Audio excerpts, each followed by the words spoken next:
The Dickens conference happens every year, and it so happens that it took place in France this year. And there's no particular significance to that as far as Dickens is concerned. Dickens did go to France, and we know that Dickens had a love nest in France for his mistress, but that was in the north, and the conference took place in the south. The theme of the conference was landscapes.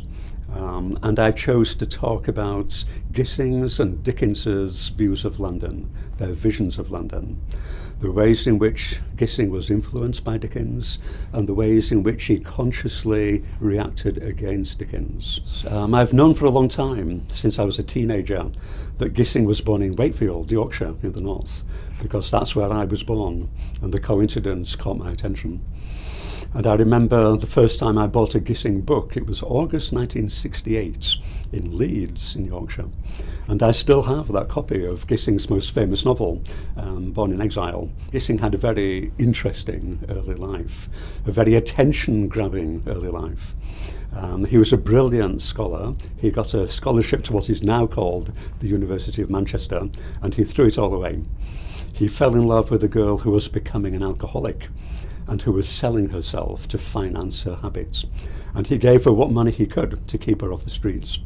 When he ran out, he stole from his classmates, and he was caught in the act, expelled, sentenced to a month's imprisonment with hard labour, and afterwards he left the country to make a new start in the USA. And he came back after a year. And I think it's significant that he went straight to London and lived in London. One of the reasons was that it was anonymous. It provided anonymity. He could perhaps try to escape his jail sentence and the consequences of it. But another reason, I'm pretty sure, was that he thought that this is where writers live. Writers live and write in London. This is what Dickens did. This is what I'm going to do. And he wrote about his first early months in London, when he actually found and walked along streets that Dickens had described. That was a thrill for him. He enjoyed that. My participation in the symposium, I think, is going to be important for my teaching and my life at UWFox. For one thing, simply attending the symposium re-energizes me. It gets me out of the office, obviously. It gets me talking to like-minded people, professional Dickensians. It recharges the batteries.